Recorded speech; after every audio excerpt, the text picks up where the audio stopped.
The silence in cell block Gamma was a physical thing, a weight that pressed down on the chest and filled the ears with the high, thin whine of one's own nervous system. It was a manufactured silence, woven from sound-dampening polymers and the absolute suppression of hope. For inmate 734, known in a life before this one as Elian, the silence was a constant companion, a shroud he had learned to wear.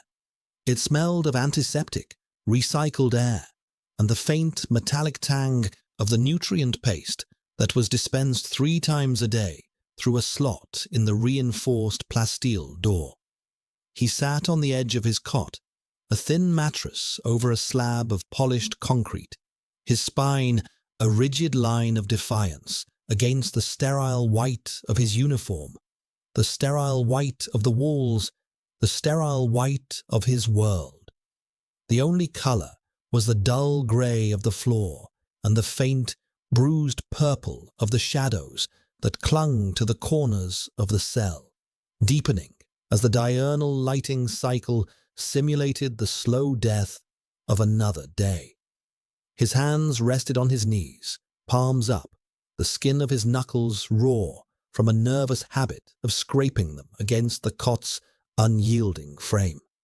He was tracking the light, the way it bled from a brilliant, clinical noon to a soft, funereal twilight. It was a ritual, a way to measure the passage of something other than his own slow decay.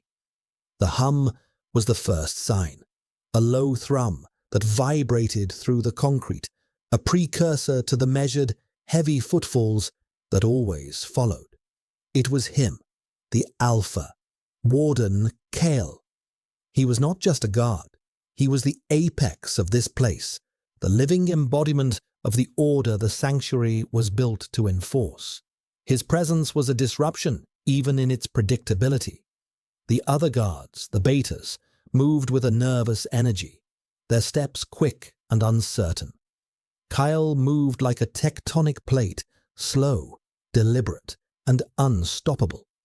His scent, what little was permitted to escape the advanced suppressants woven into his uniform, was a stark counterpoint to the sterile air, the cold, clean smell of ozone after a lightning strike, of granite and winter frost. It was a scent of absolute control. Elian's own scent, a thing he barely remembered, was chemically obliterated by the daily regimen of suppressants forced upon him. They told him it was for his own good, for the stability of the collective. They told him his dissonance, his untamed omega nature, was a sickness. Here, in the white silence, they would cure him. Here they would make him compliant, useful. The footsteps stopped outside his door, not in front of the observation window, but directly before the lock mechanism. This was a deviation, a breach in the rigid choreography of his confinement. Elian's heart, a sluggish and dormant thing, gave a painful lurch. He did not look up. He kept his eyes fixed on the opposite wall, on a hairline fracture in the pristine white surface that he had memorized like a map of a lost country. He could feel the proximity of the Alpha through the door, a pressure change in the air, a subtle shift in the gravitational pull of the room. A soft click, the sound of a magnetic keycard being authenticated, followed by the deeper, more ominous churn of the locking bolts retracting. The sound was deafening in the profound quiet. It was the sound of a rule being broken. Elian's breath hitched, his fingers curled, the nails digging into his palms. The door, which had not opened in 472 days, hissed open on silent, pressurized hinges. Warden Kale stood framed in the doorway, a silhouette of dark gray against the brighter white of the corridor. He was tall, broad-shouldered, his uniform tailored to a militant perfection that seemed to contain rather than display his physique. The light from the hall spilled into the cell, cutting a sharp rectangle across the floor. illuminating the dust motes dancing in the disturbed air like frantic, tiny ghosts. Elian could see the crisp lines of his jaw, the severe cut of his dark hair, the impassive stillness of his features. His eyes were shadowed, unreadable. He did not move. He simply stood there, a monolith of authority, his presence flooding the small space, pushing the silence into the corners and holding it there. Elian remained perfectly still, a statue carved from tension.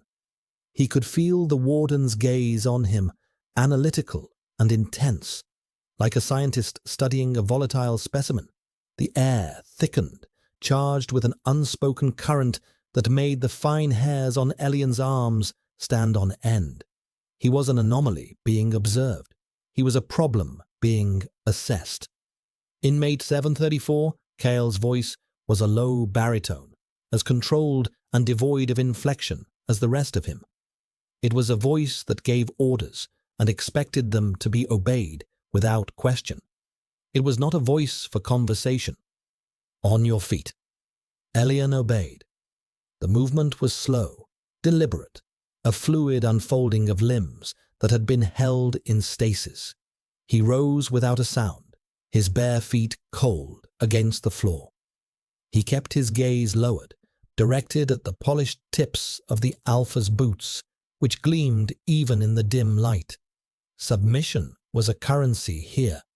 It was the only thing he had to spend, and he spent it carefully, hoarding the last remnants of his will for a battle he knew he could not win but refused to concede. He could smell it now, the ozone scent, stronger without the barrier of the door. It carried an undercurrent of something else, something he couldn't identify, something wild and deeply buried. Kyle took a single step into the cell. The space, already small, shrank to the size of a coffin. He stopped, a mere arm's length away. Elian could feel the heat radiating from his body, a stark contrast to the cell's refrigerated chill. He braced himself for a command, for a physical correction, for the cold grip of a restraint. Instead, there was only the oppressive silence, stretched taut between them. Elian risked a glance upward, his eyes tracking from the polished boots, up the sharp crease of the trousers, over the severe buckle of the belt, to the flat, unadorned expanse of the tunic. His gaze caught on the warden's hands. They were gloved in black leather, but one hand was uncurling, the fingers slowly, almost unconsciously, flexing. It was the first sign of unease, of anything other than perfect control that Elian had ever witnessed from him. It was a crack in the granite. And then the warden spoke again, his voice lower this time, a rough, gravelly whisper that was not meant for the corridor, not meant for the listening devices, but for him alone, for the space of a single stolen breath between them. "Don't tempt me," Kale said. The words were not a command. They were not a threat. They were a plea, a confession of a weakness Elian didn't know he possessed the power to provoke. Elian's head snapped up, his eyes wide and startled, finally meeting the warden's. In the shadowed depths of Kale's gaze, he saw it, not the cold indifference of a jailer, but a flicker of something raw and furious, a hunger. And in that moment, the sterile white world of the sanctuary fractured, and through the cracks, something terrifying and beautiful began to bleed through. He was not an asset. He was not an experiment. He was a temptation. The walk down the corridor was a study in sensory dissonance. The silence was the same. The white walls bled into an endless uniform horizon, but everything else was altered. The air itself felt different on Elian's skin, charged and heavy. Kale walked half a pace behind him and to his left, a position of tactical dominance. Elian could feel the heat of the Alpha's body as a constant pressure against his back, a silent, looming presence that dictated his every step. He kept his eyes forward, his focus on the vanishing point where the parallel lines of the floor and ceiling converged. It was an old trick for staving off panic, for imposing a geometry of calm on the chaos churning within him. His own scent, the one he had been trained to forget, felt like a phantom limb, a ghost of crushed herbs and something sweet like clover honey after a rain, trying to stir beneath the chemical blanket of the suppressants. He imagined it reaching out, a curious tendril into the sterile air, and the thought made him feel naked, exposed. Kale's words echoed in his mind, a recursive loop of sound and meaning. "Don't tempt me." It was an impossible command. How could he not tempt him when his very existence was a deviation?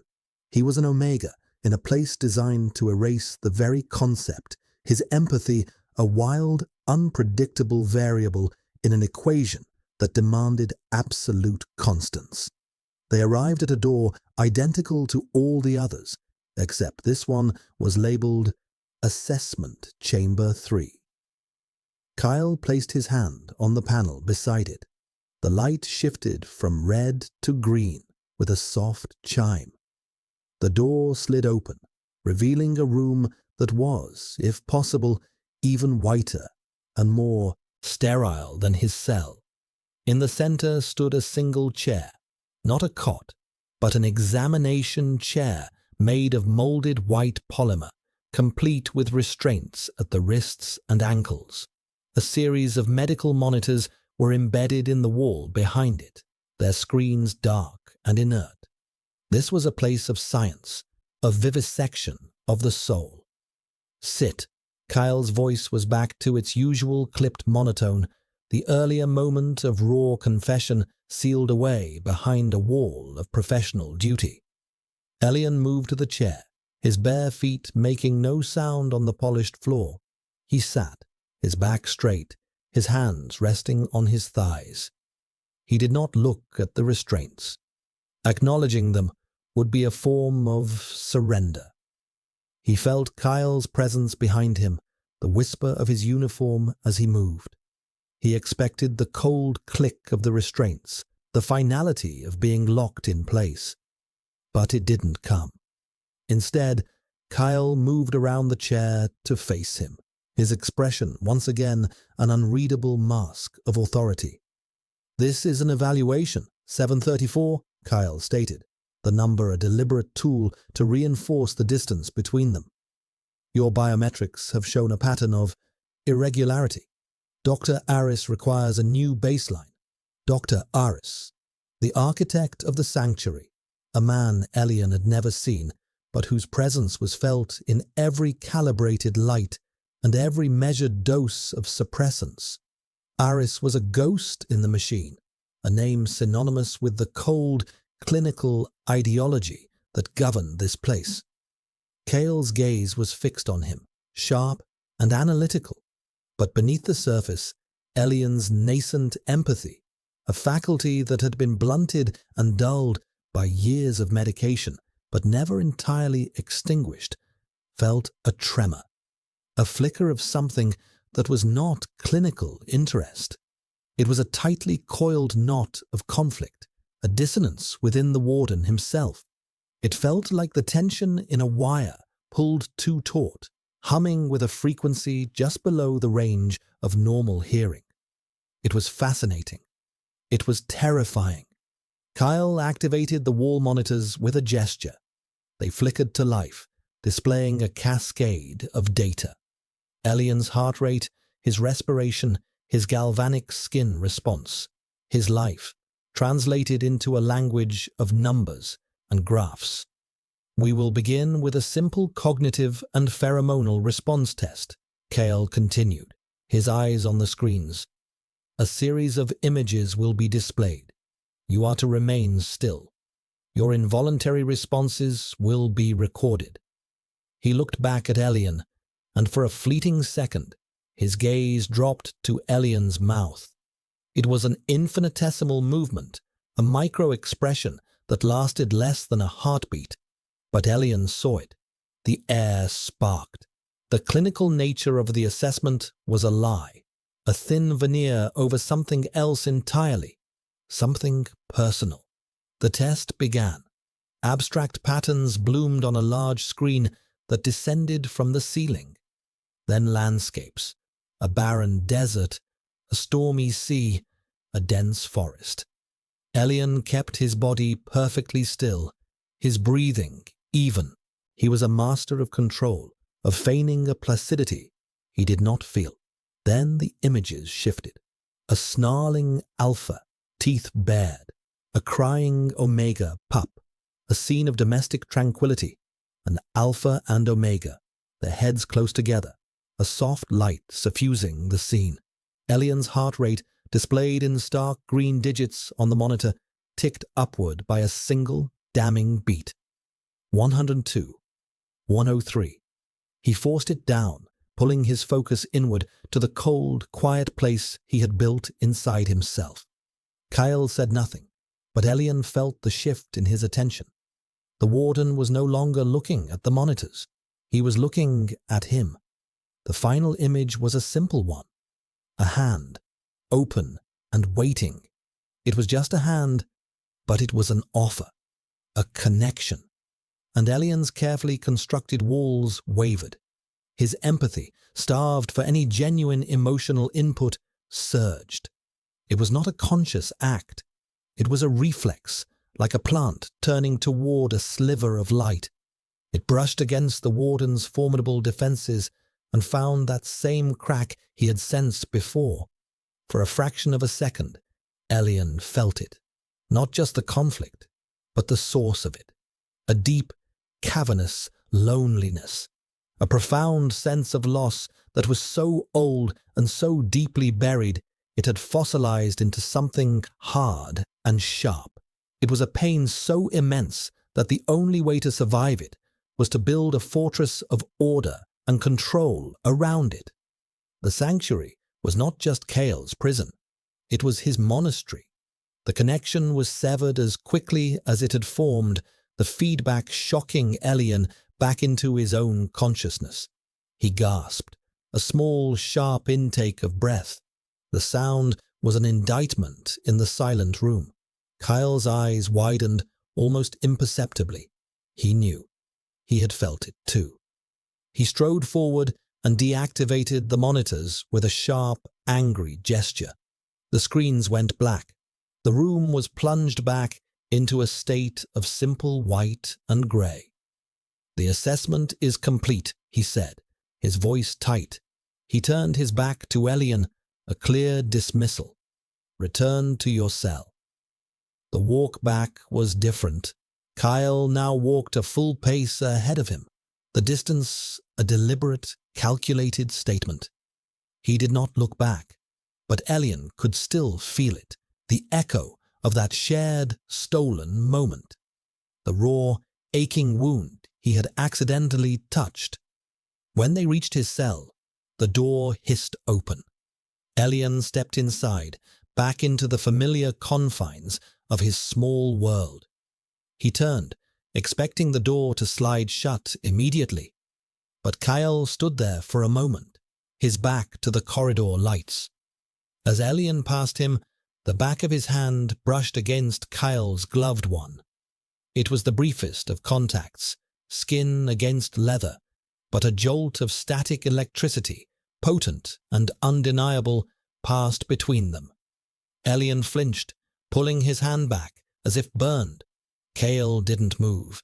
Then the door slid shut, plunging the cell back into its twilight gloom. Elian stood in the center of the room, his heart hammering against his ribs.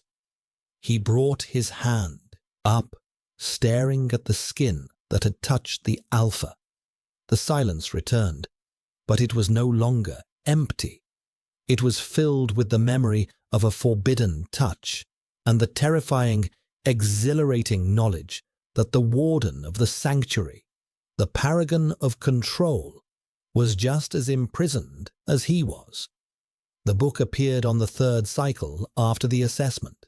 It was not delivered through the nutrient slot or announced by the chime of an opening door. It was simply there, lying on the concrete floor just inside the threshold when the diurnal lights cycled up to their simulated dawn. It was a small, soft-covered volume, its edges worn smooth with time and handling, its cover a faded, unassuming blue. In the sterile, manufactured world of the sanctuary, it was an object of profound and dangerous contraband. Elian stared at it for a long time, his heart a frantic drum against his ribs. It was an impossibility. Nothing entered a cell that was not scanned, sterilized, and logged. This was a deliberate circumvention of every protocol, an act of silent, targeted rebellion. It could only have come from one person. Kyle. He knelt, his movements slow, as if approaching a wild, timid animal. His fingers trembled as he reached for it. The paper felt alien under his touch, organic and fragile. It smelled faintly of dust, of age, and of something else. A trace of cold ozone, the ghost of the warden's scent clinging to the pages. He opened it. The book was Mythologies of the Outer Rim, a collection of pre-consolidation folklore, stories of star-sailing gods and trickster spirits, of worlds where the designations of Alpha, Beta, and Omega were fluid, cosmic archetypes rather than biological prisons. It was seditious. It was beautiful. Holding the book, Elian felt a fissure in time. The cold concrete of the cell dissolved. The white walls bled away, and he was small again, curled in a worn armchair in a room filled with the scent of drying herbs and baking bread. His mother's voice was a low, warm melody as she read to him from a book, very much like this one, her fingers tracing the constellations on a star chart. "They say the first ones didn't have sense, my little starling," she had whispered, her breath warm against his hair. They spoke with their minds. They felt the universe's joys and its sorrows as their own. They were all connected, a single song sung across 1,000 worlds. He had been fascinated by the idea, his own burgeoning empathy, the strange way he could feel his father's worry like a tightness in his own chest, or his mother's joy like a warmth spreading from his core, had felt less like a sickness and more like an echo of that ancient song. His mother had understood. She had called it his heart sight. She had nurtured it, taught him to listen to the quiet emotions of the world around him. But the world outside their small, insulated life had not been so understanding. The consolidation government, with its obsession for order and classification, saw such abilities as a threat, dissonance, a genetic impurity to be corrected or contained. The memory of the correction officers was a splash of cold water, yanking him back to the present. He remembered their blank helmets, the sterile smell of their armor, the way they had separated him from his parents. His mother's scream had been a silent, psychic shriek that had torn through him, a pain so absolute it had nearly broken his mind. That was the day his heartsight had become a curse. That was the day they had brought him here, to the sanctuary, to be fixed, to have the song silenced. He clutched the book to his chest, the sharp corners digging into his ribs. Kyle had given him this. The man who represented everything that had stolen his life had given him a piece of it back. Why? Was it a test? Another part of the assessment? A cruel trick to gauge his response? Or was it something else? An apology? A confession? The gesture was too personal, too specific. The book was not just any book. It was a relic of a forbidden past, a direct contradiction to the sanctuary's ethos. It was a shared secret, a fragile bridge thrown across the chasm of their enforced roles. He spent the entire light cycle reading. He sat on his cot, the book hidden in the folds of his uniform, his body angled away from the observation window. The words were a balm, a lifeline. The stories were of transformation, of defiance, of finding power in what made one different. He devoured them, the lyrical prose a stark contrast to the clinical language of his captors. For the first time in years, he felt a flicker of something other than resignation. It was a dangerous, fragile thing. It was hope. When the lights began their slow descent into simulated night, he knew he couldn't keep the book. Its discovery would be catastrophic, not just for him, but for Kyle. The warden had taken an unimaginable risk. Elian had to protect that, to honor the strange, unspoken trust the act implied. He found the loose seam at the bottom of his thin mattress, the one he had worried with his fingers during countless sleepless nights. Carefully, painstakingly, he tore a single page from the very back of the book, a blank flyleaf. He folded it into a tiny, tight square and tucked it deep inside the seam, a secret piece of a secret gift. The rest of the book he had to destroy. The thought was a physical pain. He carried it to the small sanitation unit in the corner of his cell. With a deep breath, he held the book over the aperture. The unit was designed for organic waste, using a high-energy plasma field to atomize matter. He hesitated, his thumb stroking the worn blue cover one last time. He was destroying a piece of his past, a gift from his present. But it was necessary. It was an act of protection. He let it go. The book dropped into the darkness. There was no sound, no flash of light, just the faint smell of ozone, momentarily overpowering the antiseptic. It was gone. He returned to his cot and lay down, his hand pressed against the mattress where the tiny, folded piece of paper was hidden. He was still a prisoner. The walls were still white, the silence still absolute. But now he held a secret. He and the warden. And in the oppressive solitude of the sanctuary, a secret for two was a universe. The thought did not bring him comfort. It brought a terrifying, thrilling sense of complicity. He was no longer just a victim of the system. He was a co-conspirator against it. And he knew, with a certainty that chilled him to the bone, that this was only the beginning. Kale stood in the central observation nexus, a circular room deep in the heart of the sanctuary. The walls were a mosaic of silent, full-color screens, each one a live feed from a different cell, a different corridor, a different sterile chamber. It was the panopticon, the all-seeing eye of Dr. Aris's grand design, and Kale was its sole keeper in the deep hours of the third cycle.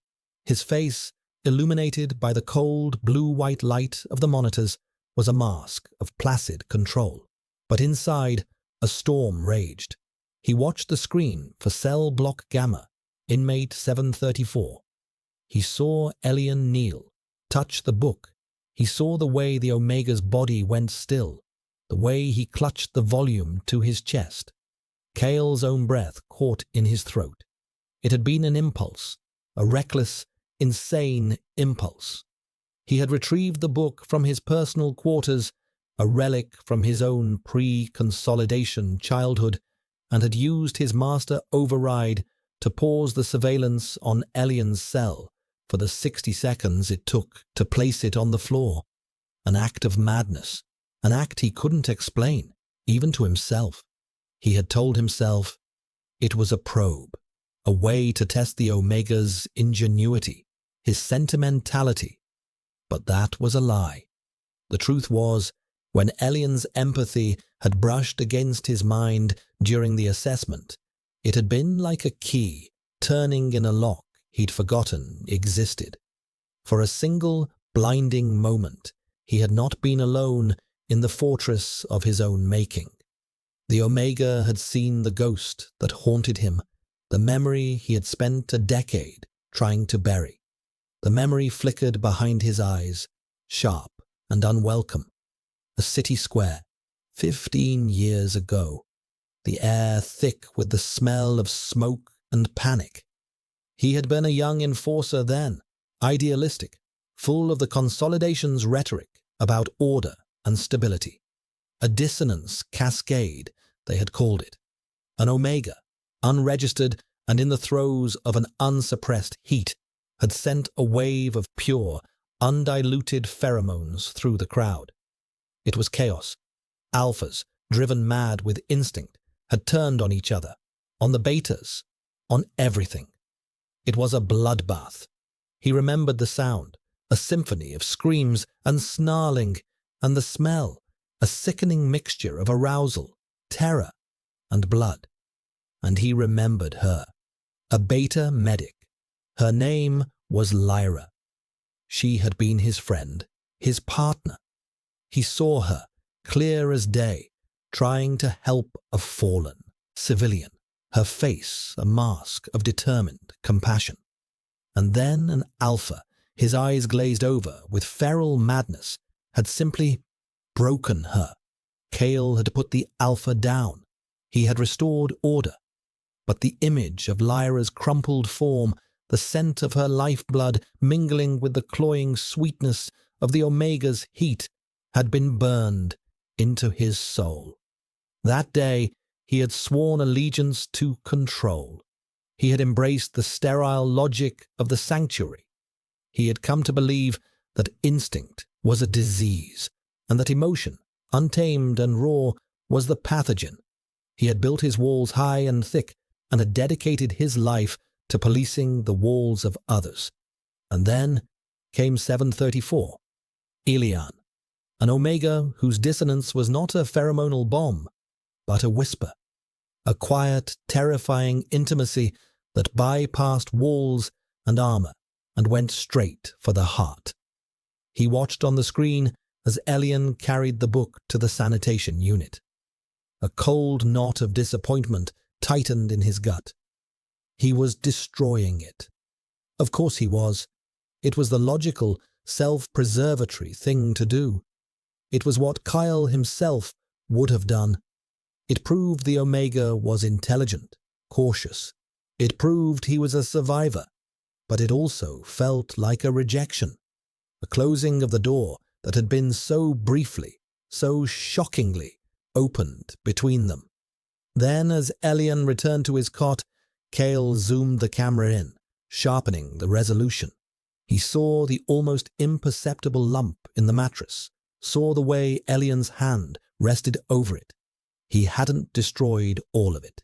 He had kept a piece, a single secret page, a token, a promise.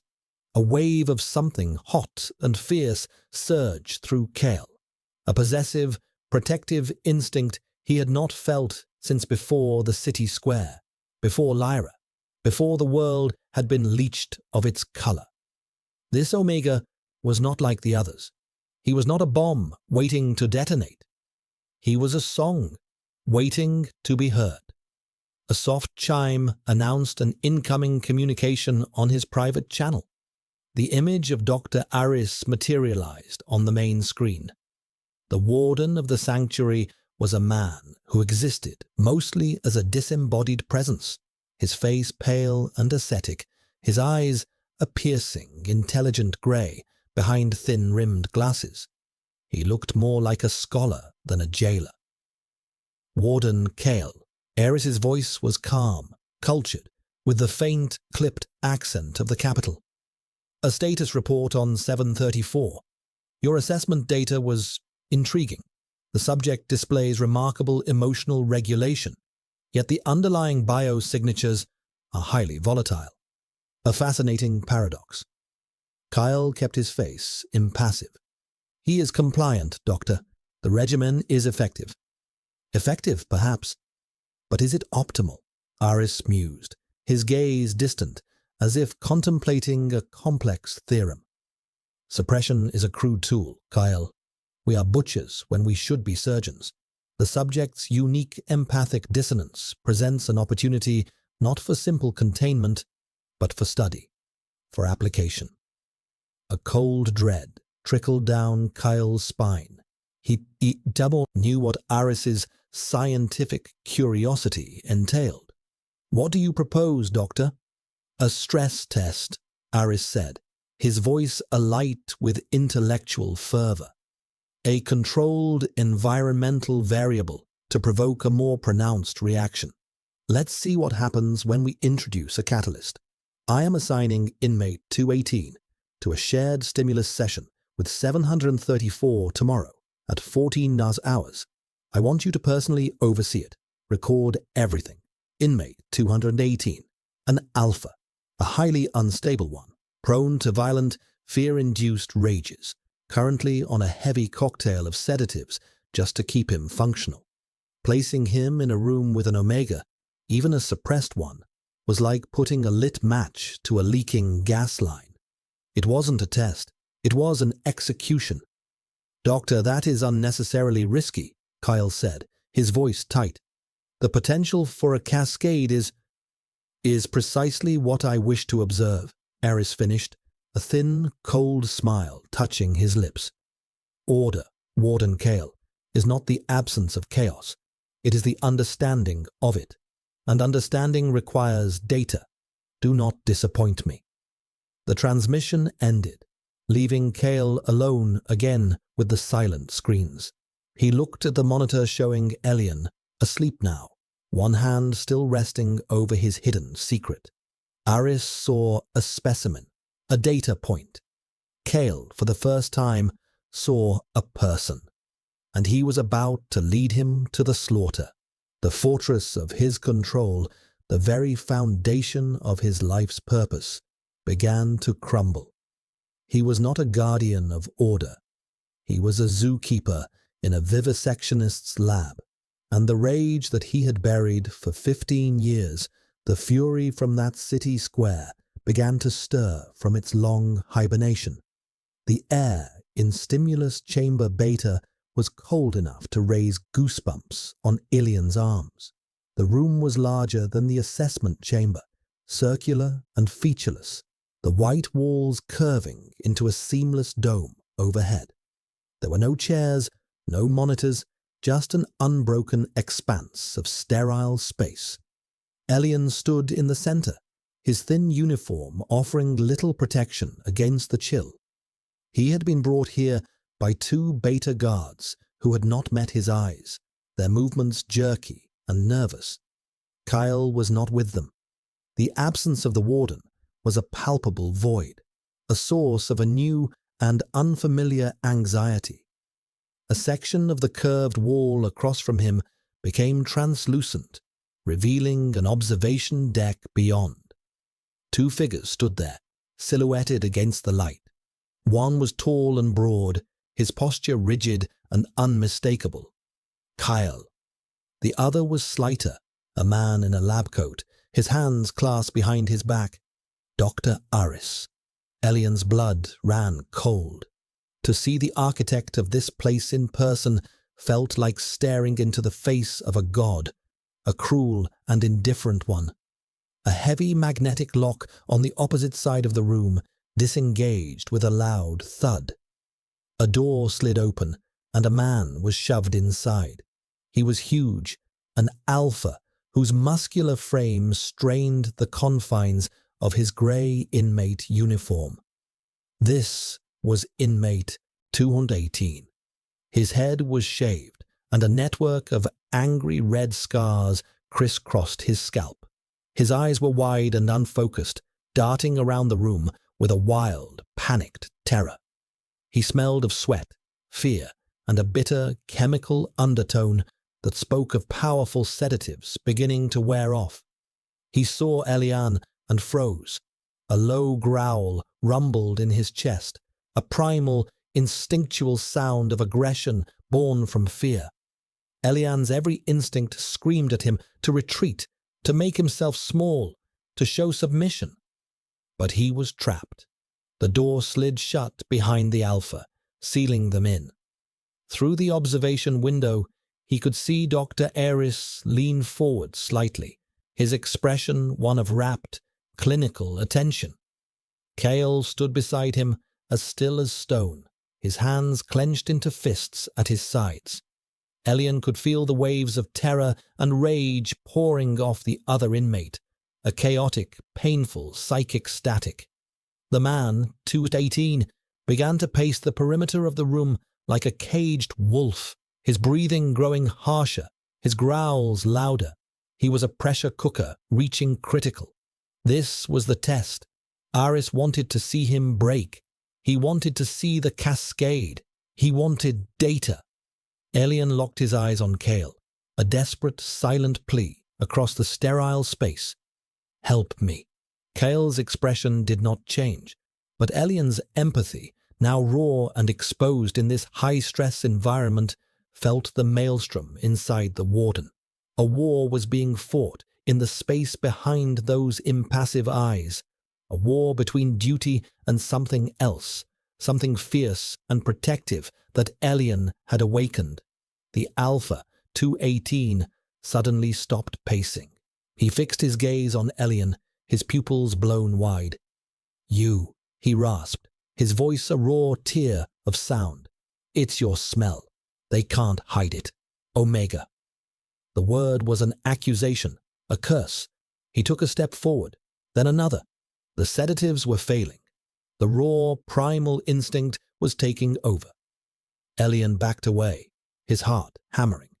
He was going to die here, a lab rat sacrificed for a footnote in Eris's research. But then, something shifted inside him. The memory of his mother's voice, the stories of the first ones, the feel of the forbidden book in his hands. They felt the universe's joys and its sorrows as their own. His fear was a wall, but on the other side of it was his heart sight, his empathy. It was not a sickness, it was a tool. Maybe it was a weapon. He stopped retreating. He stood his ground, his body trembling, but his feet planted. He closed his eyes, shutting out the terrifying sight of the advancing Alpha, and focused inward. He let the fear wash over him, acknowledged it, and then pushed it aside. He reached out, not with his hands, but with his mind. He didn't try to fight the Alpha's rage. He didn't try to block the terror. He did what his mother had taught him. He listened. He opened himself up to the psychic storm and let the other man's pain pour into him. It was an agony. He felt the phantom itch of the sedatives, the claustrophobia of the White Room, the jagged memories of violence and trauma that had shattered this man's mind. It was a hurricane of suffering, and it threatened to tear him apart. But within the storm, he found the eye, a small, terrified core of a man who was not a monster, but a victim, just like him. He focused on that core, that flicker of shared humanity. He sent back not a command, not a wall, but a single, pure feeling. Peace, the quiet of a snow-covered field, the warmth of a gentle sun, the soft, rhythmic sound of a calm sea. The Alpha stopped. He was only a few feet away now, his hand raised as if to strike. He stared at Elian, his expression shifting from feral rage to utter confusion. A tear slid from the corner of his eye, tracking a path through the grime on his cheek. "It hurts," he whispered, the sound a broken, childlike plea. The strain on Elian was immense. It was like holding back a floodgate with his bare hands. His nose began to bleed, a warm trickle of red against the pale skin of his lip. The room began to spin. He was losing himself, drowning in the other man's pain, and then his focus fractured, his control shattered. The empathy, which he had directed with such precision, exploded outward in a raw, uncontrolled wave. It wasn't just directed at the alpha anymore. It was a psychic scream that filled the entire chamber and slammed into the observation deck. For Kale, it was like being struck by lightning. The world dissolved. He was no longer in the observation deck. He was inside Elian's mind, experiencing his entire life in a cascading, kaleidoscopic rush. He felt the warmth of a mother's love and the terror of her loss. He felt the cold shock of the suppressants, the slow, grinding erosion of self in the white silence of the cell. He felt the fear, the loneliness, the bone-deep defiance. He felt the hope kindled by a forbidden book. He felt the spark of connection in the assessment room, the desperate plea for help. He felt the Omega's pain, his strength, his astonishing, heartbreaking compassion for the very man who was about to kill him. It was a universe of feeling, a testament to a spirit that refused to be extinguished. It was the most beautiful, most terrible thing he had ever experienced.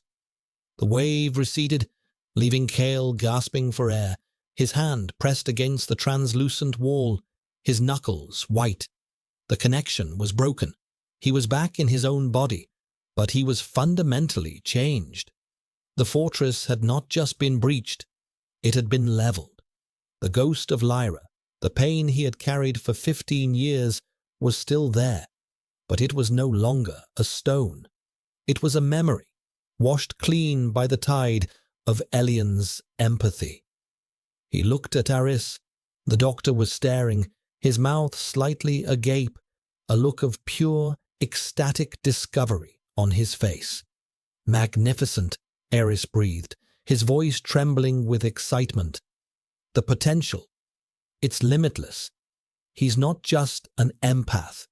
He's a psychic broadcaster, a nexus." Kale looked through the wall into the chamber. The other alpha, Tut-18, had sunk to his knees, weeping silently. And Elian was crumpled on the floor, unconscious, a small, fragile form in the vast white room, a smear of blood like a stark, red question mark beneath his nose. Aris saw a nexus, a specimen of unparalleled value. Kyle saw the man who had, in the space of a heartbeat, shown him the truth of his own soul. He saw the man who had saved them both.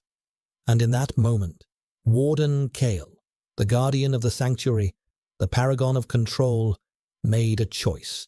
He looked at the unconscious Omega, and the words he had spoken in the cell came back to him, their meaning forever transformed. "Don't tempt me." He had been tempted, and he had fallen.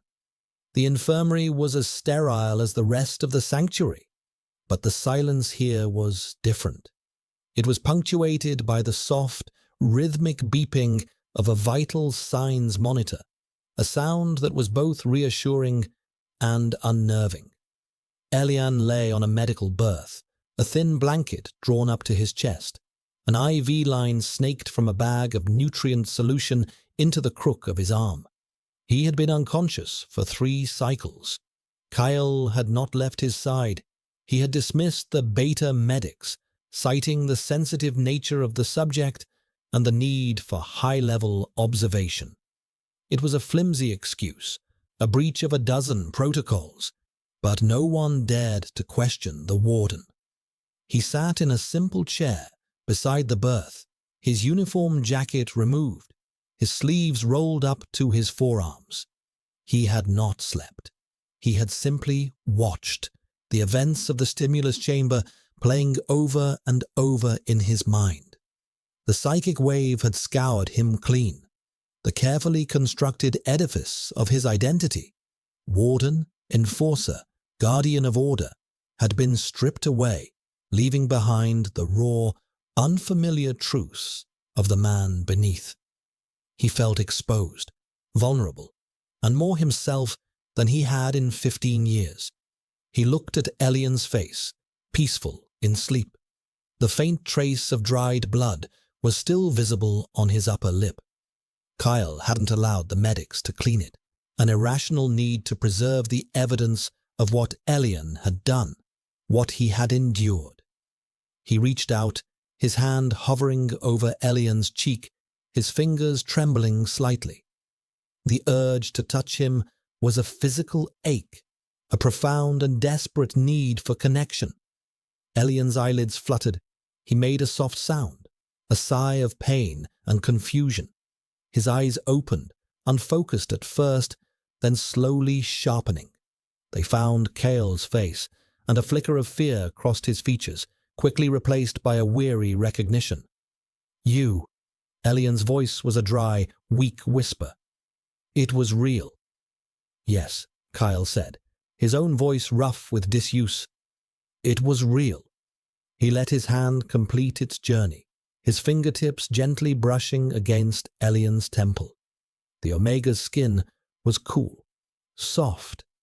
Elian flinched at the contact, but didn't pull away. He simply watched Kyle, his gaze searching, all questioning. "What did you do to me?" Kyle asked, the words barely audible. It was not an accusation. It was a question born of awe and terror and a desperate need to understand. He had spent his life believing that emotions were chaos, that instinct was a poison, and in a single, silent moment, this Omega had shown him that they could be a balm, a source of unimaginable strength and compassion. Elian closed his eyes for a moment, gathering his strength. "I don't do anything," he whispered. "I listen. I feel. What you felt was me, and what I felt was you." He opened his eyes again, and they were clear, holding Kyle's gaze without fear. "You're so lonely." The simple, unadorned truth of the statement struck Kyle with the force of a physical blow. He had never admitted it, not even to himself. He had called it discipline. He had called it focus. He had called it control. But Elian had named it in a single, devastating word: loneliness.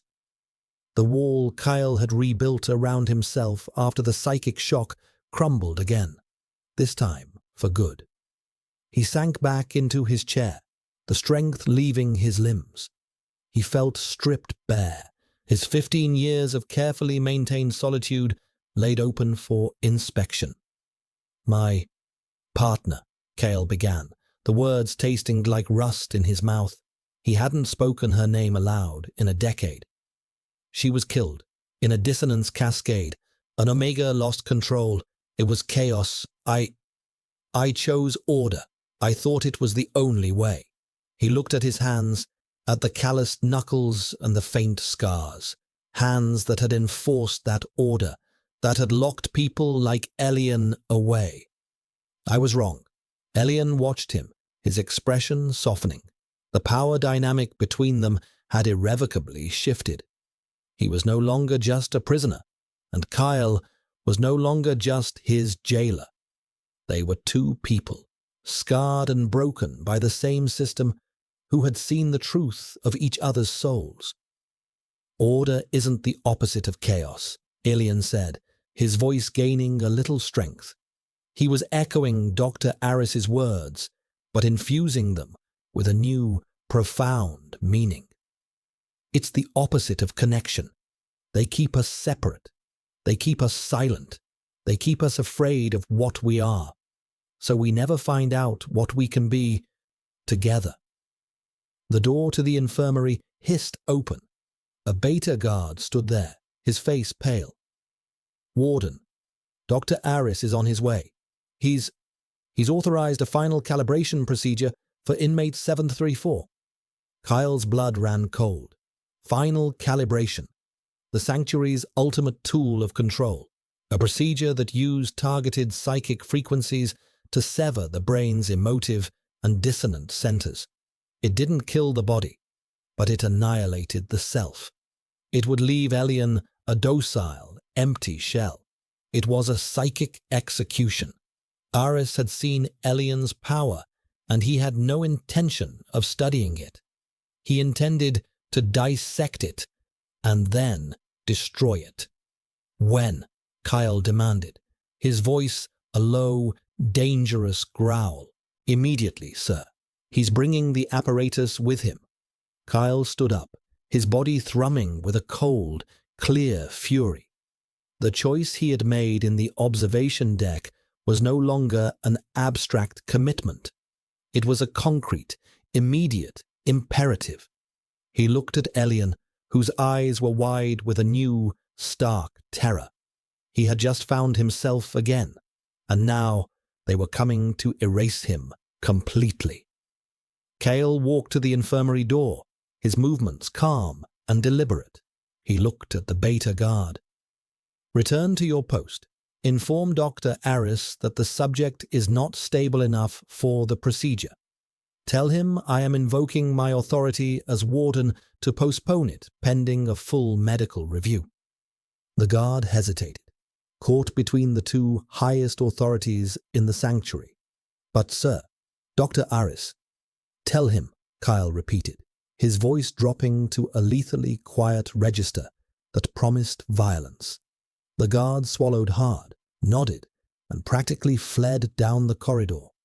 Kyle sealed the infirmary door and engaged the emergency magnetic lock, a feature designed for quarantine protocols. It would not hold Aris for long, but it would buy them time. He turned back to Elian. The fear was still in the Omega's eyes, but there was something else now too, a fragile, desperate trust. He won't accept that, Elian whispered. He saw what I can do. He'll see me as a threat, or a prize. He sees you as both, Kale said, his mind racing, years of tactical training kicking into overdrive. Every protocol, every security loophole, every weakness in the sanctuary's design spooled through his brain. And he is right too. You are a threat, not to the people, but to his system, to this entire prison of a world he has built. He walked back to the berth and began to carefully remove the IV line from Elian's arm, his touch surprisingly gentle. We are leaving. Elian stared at him, his expression a mixture of disbelief and dawning hope. Leaving? How? This place is a fortress. Every fortress has a key, Kyle said, his eyes meeting Elian's. The raw, hungry flicker was there again. But it was no longer just hunger. It was determination. It was possession. It was a promise. And I helped build this one. He pulled the blanket off Elian, his gaze sweeping over the Omega's thin frame, clad in the anonymous white uniform. We need to move. Now. He was no longer Warden Kale, the instrument of the system. He was just Kale. And he would tear this world apart with his bare hands before he let them lay a finger on the man who had shown him how to feel again. The temptation was no longer a flicker. It was a fire, and it was about to burn the sanctuary to the ground. The plan was a desperate gamble, a thread of logic woven through a tapestry of chaos. Kale worked with a cold, focused efficiency that was terrifying to behold. While Elian dressed, his body still weak and trembling, Kale moved about the infirmary, gathering supplies. Portable medkit, protein rations, a water synthesizer. He stripped a data pad from the wall, its screen glowing with the facility's schematics. Aris will lock down the primary sectors first, Kyle explained, his voice low and urgent, his eyes scanning the blueprints. He'll assume we'll try for the main transport bay. It's the most direct route out and the most heavily guarded. He pointed to a section of the map, a network of thin blue lines. But there's a secondary system. The old maintenance and sanitation conduits. They're not on the primary security grid. They were deemed obsolete after the last upgrade, but they were never sealed. They run beneath the entire facility, all the way to the outer perimeter's waste reclamation plant. Elian came to stand beside him, looking at the glowing lines. They looked like a spider's web, complex and treacherous. "Can we fit?" "It will be tight," Kyle admitted, "and it won't be pleasant. But it's our only chance." He looked up from the pad, his gaze locking with Elian's. "I can get us through the physical security. I know the codes, the patrol routes, the blind spots in the surveillance. But there are biosensors, pheromonal sniffers, at every major junction. They're keyed to detect unregistered or unsuppressed designations. They'll detect you. And they'll detect me." He hesitated, a flicker of the old controlled warden showing through. "My suppressant regimen is designed for an alpha in a position of authority. It's potent, but it's not perfect. After what happened in the stimulus chamber, my own levels are unstable. Together, our combined biosignature will trigger every alarm in the sector." Alien understood immediately. Kale, the pillar of control, was now a dissonance risk himself. The empathy that Elian had unleashed had not just broken Kale's emotional walls, it had disrupted his biological ones as well.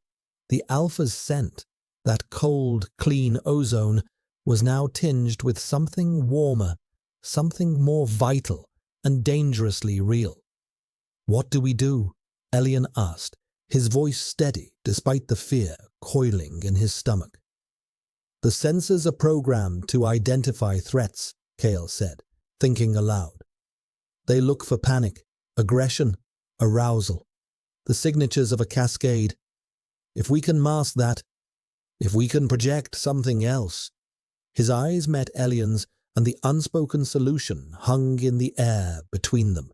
It was Elian's empathy, his heart sight. "You want me to lie to the machines?" Elian asked, the concept both strange and terrifying. "Not lie," Kyle corrected, his voice intense. "You'll do what you did with 218. You'll project calm, neutrality. You'll create a psychic dead zone around us. You'll make us invisible."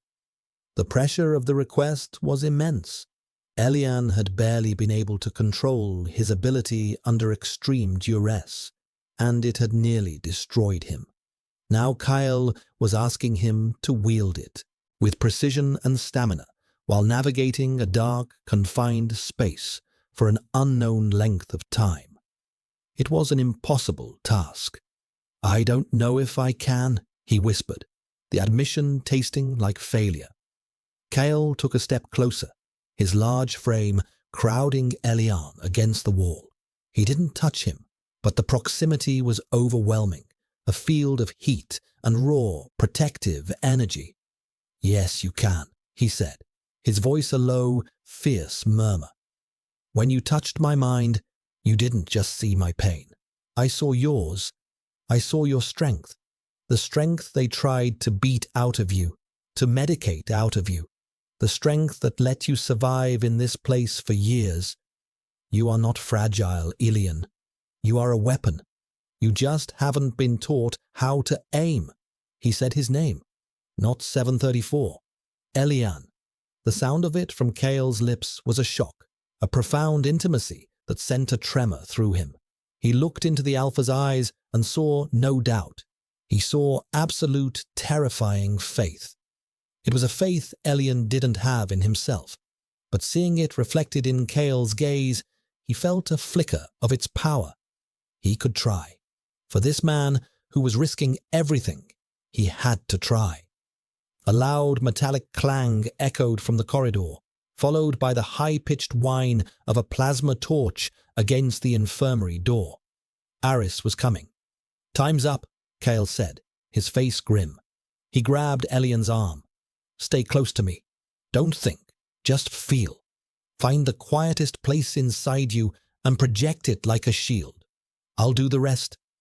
He led Elian to a maintenance panel on the far wall, one Elian had never noticed before. Kyle pried it open with a grunt of effort revealing a dark, cavernous space filled with pipes and conduits. A wave of cool, damp air, smelling of rust and mildew, washed over them. It was the first natural, organic smell Elian had encountered in years, and it was both disgusting and intoxicating. "This shaft drops 2 levels to the main conduit line," Kale said, shining the light from the datapad into the darkness. A steel ladder was bolted to the wall, descending into blackness. "I'll go first. Keep one hand on me at all times. Let my presence be your anchor." Kale swung his body into the shaft, his feet finding the rungs of the ladder with practiced ease. He looked up at Elian, his face a pale oval in the gloom. "Ready?" Elian took a deep breath, the smell of the earth and decay filling his lungs. He closed his eyes and reached for that quiet place Kyle had spoken of. He thought of the snow-covered field from his vision, the absolute silence, the clean, cold peace. He imagined that silence expanding, enveloping him, then reaching out to encompass Kale as well. A strange calm settled over him. His trembling stopped. He opened his eyes and nodded. As he climbed into the shaft, the sound of the infirmary door finally giving way, of Dr. Aris's angry, frustrated voice echoed behind them. Kale pulled the panels shut, plunging them into absolute darkness. There was only the sound of their breathing, the drip of unseen water, and the cold, solid feel of the ladder rungs beneath their hands. And there was the connection. Elian placed his hand on Kale's shoulder, a firm, steady pressure. Through that touch, he could feel the Alpha's racing heart, his coiled tension, his grim determination. He focused, pushing his manufactured calm into the space between them, a silent promise in the suffocating dark. They were 2 fugitives, a fallen warden and a dissonant Omega, descending into the guts of the machine, bound by a desperate hope and a shared, terrifying secret. The escape had begun. The darkness in the maintenance shaft was absolute, a physical presence that swallowed light and sound. It was a primal blackness, unlike the controlled, simulated twilight of the cell. It smelled of damp concrete, oxidized metal, and something vaguely organic, like slow decay. For Elian, who had lived in a world of sterile white, it was a sensory assault. Every drip of water echoed like a gunshot. Every scrape of their boots on the steel rungs was a thunderclap.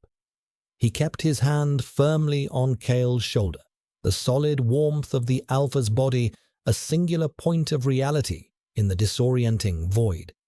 Kale descended with a steady, confident rhythm, his movements sure and economical.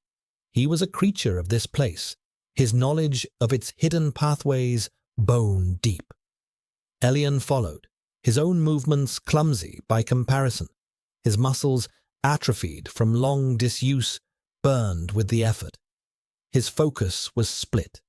Part of his mind was concentrated on the physical act of climbing, of not losing his grip and plummeting into the unseen depths. But the other part, the larger part, was engaged in the most difficult task of his life. He was holding the shield, the psychic calm.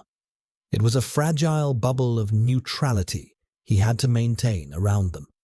He could feel the sanctuary's security systems as a faint, omnipresent hum in the back of his mind, a network of sleeping predators. His shield had to be perfect, a cloak of utter normalcy that would allow them to pass unnoticed. He could feel Kale's own turmoil, a tightly controlled panic and a burning rage, and he had to insulate their bubble from that as well. It was exhausting, a constant draining pressure on his mind. They reached the bottom of the shaft and stepped into a horizontal conduit. It was a large, circular pipe, perhaps 5 feet in diameter. The air was colder here, and a trickle of murky water ran along the curved floor. Kyle activated a low-light function on the datapad, casting a pale, ghostly green glow that illuminated their path. The walls were slick with moisture and lined with a century's worth of grime. "The first sensor array is 100 meters ahead," Kyle whispered, his voice startlingly loud in the confined space. "It's at the junction with the primary sanitation line. We have to be silent."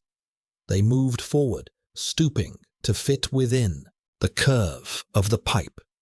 Kyle took the lead, his steps measured and silent. Elian followed close behind, his hand now gripping the back of Kyle's belt, a desperate anchor. As they approached the junction, Elian felt it. A shift in the psychic atmosphere, a line of focused energy, a tripwire. It was the sensor array.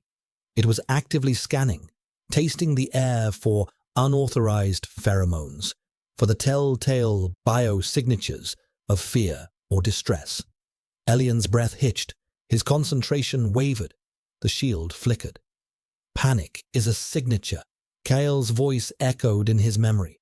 He forced himself to breathe, slow and deep. He pictured the snowy field, the endless white, the profound peace. He poured every ounce of his will into that image, strengthening the bubble, smoothing its edges until it was a seamless sphere of absolute nothingness. Kyle slowed, then stopped, holding up a hand. Through a grate in the wall of their conduit, they could see into a larger, more brightly lit tunnel. A robotic sanitation drone hummed past, its optical sensors glowing a placid blue. The drone was the physical manifestation of the sensors. If it detected them, it would instantly signal a security alert. Elian held his breath. He could feel the drone's passive scanning field wash over them. It felt like a cold, clinical touch on his mind, searching, probing. He focused harder, wrapping his shield of calm tighter around them, trying to make them as inert and uninteresting as the grime on the walls. He felt Kyle's body go rigid behind him, a statue of coiled tension. The drone paused. Its head swiveled, the blue optical sensors sweeping across the grate. It lingered there for a horrifying, eternal second. Elian's heart hammered against his ribs, a frantic beat that he was sure the machine could hear. He squeezed his eyes shut, pouring his entire being into the projection of nothing. Nothing to see, nothing to sense, just empty space. The drone's head swiveled away. It emitted a soft, affirmative chime and continued down the main tunnel, its humming fading into the distance. Elian sagged against Kale, a wave of dizziness washing over him. The mental effort had left him shaking, a thin sheen of cold sweat on his skin. Kale's hand came up and covered Elian's on his belt, his grip firm and reassuring. "You did it," he breathed, his voice a mixture of relief and awe. It worked.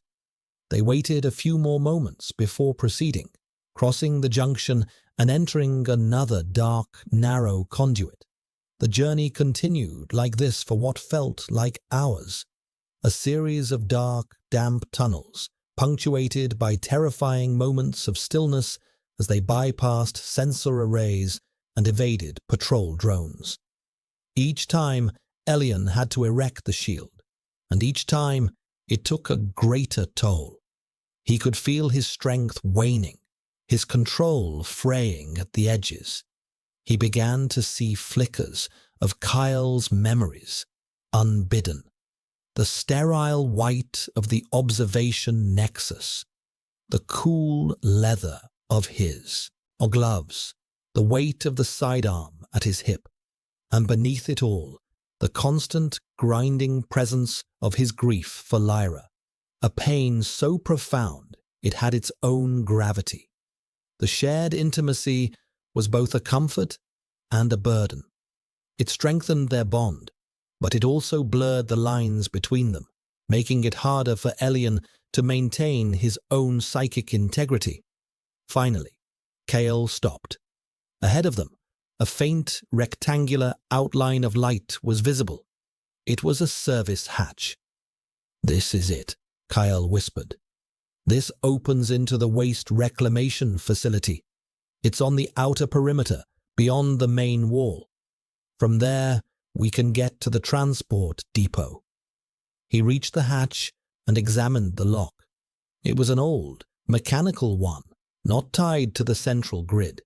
He pulled a tool from the medkit and began to work on it. Elian leaned against the cold, curved wall of the conduit, trying to gather the last of his strength. He was exhausted, his mind a frayed nerve. He had held the shield for hours, a constant, draining performance. Just as Kale managed to disable the lock with a soft click, a blaring klaxon began to sound throughout the conduit system. Red lights flashed, painting the grimy tunnel in hellish strobing bursts. On the datapad, the schematic of the sanctuary bloomed with red alerts, converging on their position.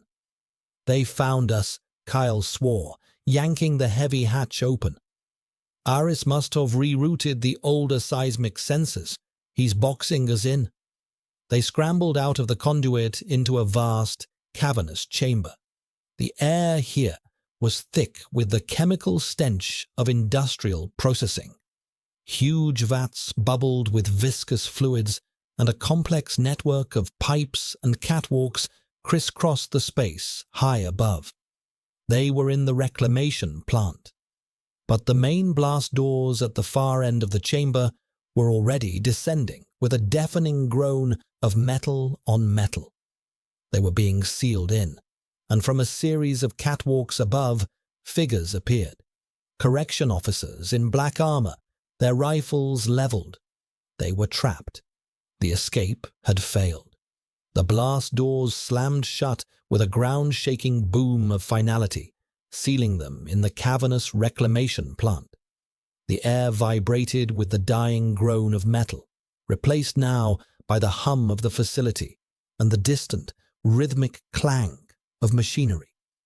Red emergency lights bathed the scene in a bloody, pulsing glow, casting long, distorted shadows that danced like specters. From the catwalks above, a dozen correction officers held them in their sights, the green laser dots of their rifles painting a deadly constellation on Kale's and Elian's chests. They were hopelessly outnumbered, cornered. The gamble had failed. A single figure emerged from behind the line of officers on the central catwalk. He was not wearing armor. Dr. Aris stood there, his white lab coat a stark beacon in the crimson light, his hands clasped calmly behind his back. He looked down at them, not with anger, but with a kind of weary disappointment, like a teacher whose prize students had cheated on a final exam. Warden Kale, Aris's voice, amplified by the chamber's acoustics, was as calm and measured as ever. A truly impressive effort, circumventing the primary grid, utilizing the old conduits. Your knowledge of this facility is, as expected, impeccable. And you, 734, your abilities far exceed my initial projections. To sustain a psychic cloak for such a duration, under such stress, remarkable. He took a step forward, leaning slightly over the railing. But it ends here. You must see that. This was an interesting, if predictable, variable in the experiment. But all experiments must conclude. Kale pushed Elian slightly behind him, his body a shield. His hand went to the sidearm at his hip, a weapon he hadn't drawn in years. It was a futile gesture against so many rifles, but it was a gesture of defiance. "This is not an experiment, Aris." Kale's voice was a low growl, raw with fury. "This is a rescue." Aris gave a small, indulgent smile. "Rescue? From what? From order? from stability, from a world without the chaos of unchecked instinct. You, of all people, Kale, should understand the necessity of this work. You have seen the alternative. You have paid the price for it. The mention of his past, of Lyra, was a deliberate surgical strike. Kyle flinched, a barely perceptible tightening of his jaw. What you call order is a cage, Kyle shot back. You don't cure the sickness, you just kill the patient. A semantic distinction. Aris waved a dismissive hand. The result is the same, the preservation of the whole.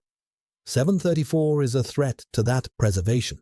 His unique dissonance, his ability to influence and connect. It is a contagion. A beautiful, fascinating contagion, I admit, but one that must be contained. And now you are infected as well. He looked at Kale with genuine curiosity. I confess, I did not anticipate this outcome. Your legendary control, your unwavering commitment to the principles of the sanctuary, for it all to be undone by a simple, pheromonal empathic bond. It proves my thesis more profoundly than I could have hoped. The Omega imperative, even in a dissonant subject, is ultimately geared toward ensnaring a suitable alpha. You are merely a victim of your own biology, Warden. The condescending clinical diagnosis was more infuriating than any threat. Kale's control, which he had so carefully rebuilt, snapped. He was not a victim. He was not a biological puppet. What he felt for Elian was not an imperative. It was a choice. He is not an asset, Kyle said, his voice dropping to a dangerous whisper, the words echoing Elian's own internal realization from what felt like a lifetime ago. He is not an experiment, and he is not yours. Behind him, Elian felt a surge of Kyle's pure, undiluted rage. But mixed with it was a fierce, unwavering protectiveness that was so powerful. It was almost a physical force. It was a shield of a different kind. Aris sighed, his patience finally wearing thin. So be it, a regrettable loss of a fine asset. He gave a subtle nod to the officers. Subdue them. And if the warden resists, neutralize him. I want the Omega intact. The laser dots on Kale's chest converged. The clicks of safeties being disengaged echoed in the vast chamber. This was the end.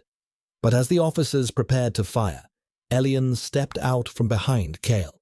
He was trembling, exhausted, his mind a raw, open wound. But his eyes were clear, and for the first time, they held no fear. They held a cold, hard fury of their own. He had spent his life being dissected, analyzed, suppressed, and controlled. He had been called a sickness, a contagion, a specimen. He was done being a victim. He was done being quiet. He reached out with his empathy, but this time he wasn't shielding or soothing. He was attacking. He bypassed the armored officers, their minds too disciplined, too shielded by their training. He went straight for the source. He went for Aris. He plunged his consciousness into the doctor's mind, and he did not listen. He searched. He tore through the layers of intellectual superiority, the cold logic, the scientific detachment. He was looking for a crack, a flaw, a hidden fear, and he found it. Buried deep beneath the layers of clinical curiosity was a memory, a childhood memory. Aris, a small, pale boy, trapped in a dark, confined space. The smell of dust and decay, the sound of something scratching, scrabbling just out of sight. A profound, primal terror of being buried alive, of the uncontrolled, unseen chaos of the dark. It was a fear Aris had suppressed his entire life, sublimating it into an obsessive need for light, for order, for control. The sanctuary itself was a monument to this single, childhood terror. Elian grabbed hold of that fear and dragged it, kicking and screaming to the surface of Aris's consciousness. He amplified it, fed it with his own exhaustion and despair, and projected it back at the doctor with the force of a physical blow. Aris stumbled back, his eyes widening in shock and terror. His calm, academic demeanor shattered. He gasped, his hand flying to his throat, his gaze darting into the shadowed corners of the catwalk. The red emergency lights, the deep shadows, the cavernous tomb-like chamber. The entire scene became a manifestation of his deepest phobia. "The walls," Aris whispered, his voice a thin, reedy treble. "They're closing in. Can't breathe." He collapsed to his knees, clawing at the railing, his body convulsing in a full-blown panic attack. He was no longer a god in a lab coat. He was just a terrified little boy, trapped in the dark. The correction officers, their attention diverted by their leader's sudden, inexplicable breakdown, hesitated. Their cohesion fractured. It was the opening Kyle needed. He fired his sidearm, not at the officers, but at a large, pressurized valve on one of the nearby vats. The shot was perfect. The valve exploded, releasing a massive cloud of thick, white, non-toxic steam. The chamber was instantly filled with a dense, blinding fog, swallowing the red light and plunging the room into disorienting chaos. Shouts of confusion and alarm echoed from the catwalks. Kale grabbed Elian's hand, his grip like iron. "Now," he yelled over the hiss of the escaping steam. He pulled Elian toward the only other possible exit, a small, reinforced door marked Emergency Filtration Access. It was a long shot, a tertiary system that likely hadn't been opened in decades. While the steam cloud provided cover, Kyle slammed his shoulder against the door. It didn't budge. He hit it again, a desperate, powerful impact. The rusted lock groaned. On the third impact, the lock shattered and the door flew open. They stumbled through, into a small, dark corridor, and Kale slammed the heavy door shut behind them, ramming a loose piece of pipe through the handles to barricade it. They were in darkness again, their ears ringing, their lungs burning. They could hear the shouts and the eventual resumption of order from the chamber behind them. But they were through. They were clear. Kyle leaned against the wall, breathing heavily, the adrenaline finally beginning to fade. Elian stood beside him, his body trembling with the aftershock of what he had done. He had not just soothed or connected. He had wielded his empathy as a weapon. He had broken a man's mind. The thought was horrifying and liberating. Kale turned to him in the darkness. He couldn't see Elian's face, but he reached out, his hand finding Elian's arm, then sliding up to his shoulder, to his neck, to cup his jaw. His thumb gently stroked Elian's cheek. "I told you."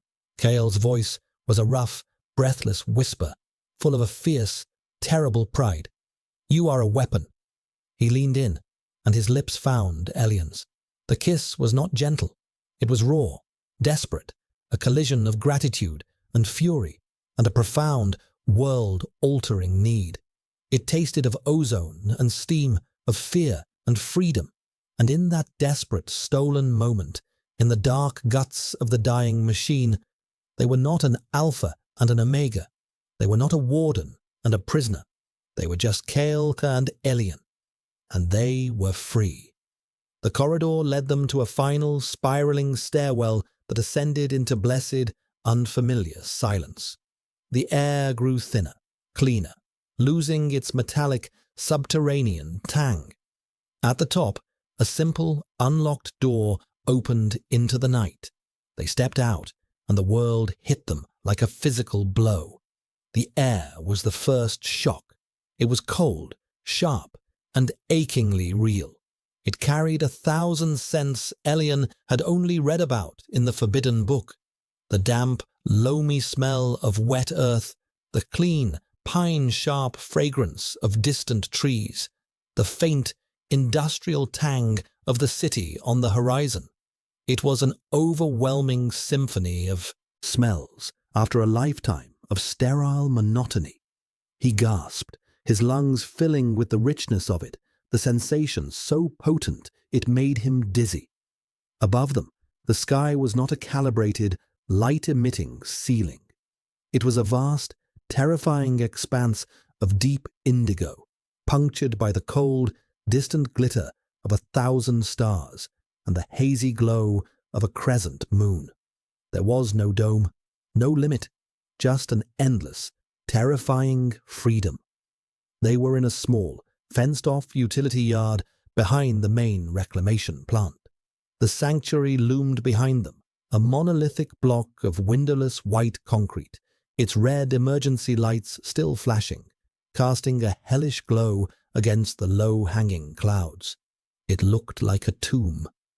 In front of them, beyond the chain-link fence, was a service road, and, in the distance, the sprawling, glittering lights of the consolidation capital. Kyle moved to the fence, his sidearm now holstered, and easily snipped the links with a heavy-duty cutter from the medkit. The sound was small, insignificant, but it was the sound of their final severance. They slipped through the opening and found themselves on the edge of a wilderness that had been allowed to grow wild at the city's edge. They ran. They didn't know where they were going, only that they had to get away from the white walls, from the pulsing red lights. They plunged into a thicket of trees, the branches scratching at their faces, the damp leaves muffling their footsteps. They ran until their lungs burned and their legs screamed in protest, until the sanctuary was no longer visible behind them. They finally collapsed in a small clearing hidden from the service road by a dense stand of pines. They were safe. For now.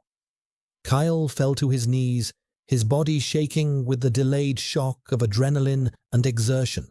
The control he had maintained for 15 years, the control he had wielded as both a shield and a weapon, was gone.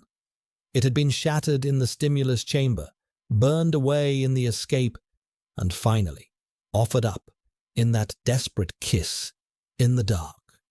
He bent over, his hands braced on the damp earth, and a ragged, broken sound tore itself from his throat.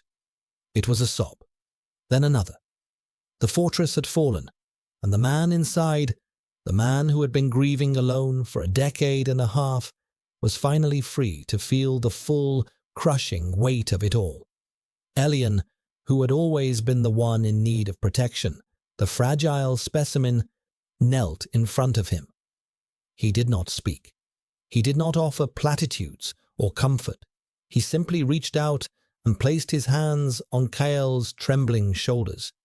He remembered the first time he had seen a crack in the Alpha's granite facade, the flexing of his gloved hand outside his cell. Now, the granite had crumbled to dust. Through his hands, he let his empathy flow. But it was different this time. It wasn't a shield or a weapon. It was a blanket. It was a quiet, steady presence that did not seek to change or fix, but simply to share.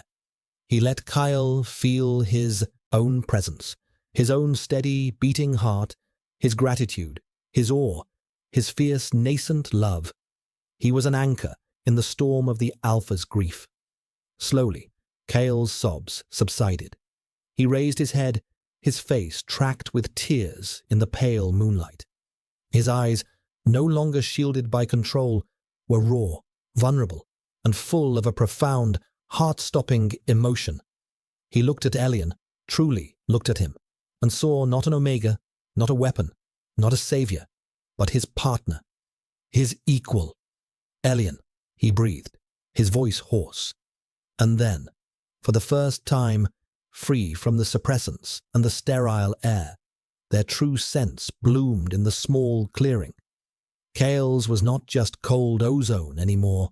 It was the rich, powerful scent of a thunderstorm breaking over a forest of petrichor and electricity and deep, ancient earth. It was the smell of contained power finally unleashed. And Elian's, a scent he himself had almost forgotten, rose to meet it. It was not just faint sweetness.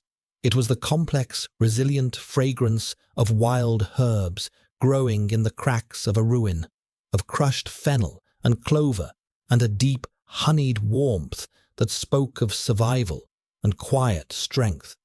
The scents intertwined, a silent conversation, a perfect, harmonious chord in the cool night air. They didn't cancel each other out. They completed each other. Kale reached up and cupped Elian's face in his hands, his touch reverent. He pulled him closer until their foreheads were resting against each other. They stayed like that for a long time, breathing in the night, breathing in each other, two lost souls who had found their way home in the wilderness. "What now?" Elian whispered, the question not one of fear, but of possibility. The world outside the sanctuary was still Aris's world. They were fugitives. They would be hunted. "Now," Kyle said, his voice regaining some of its strength, its deep, resonant calm. "We live." He pulled back slightly, his gaze fixed on Elian's. "They built a system to keep us apart, to make us forget what we are to each other. We'll spend the rest of our lives reminding them what they've forgotten. It was not an end. It was a beginning. The beginning of a quiet rebellion. A two-person war against a world of sterile control. They were a dissonance, a beautiful, dangerous, and inseparable one." Kale's hand found Elian's, their fingers lacing together, a perfect fit. They looked east, where the first, faint grey hint of dawn was beginning to lighten the edge of the sky. The light promised a new day, uncertain and perilous, but a day they would face together. The sanctuary had tried to make them into things, a specimen and a tool, but out here, under the vast open sky, they were simply a song, and they were finally ready to be heard.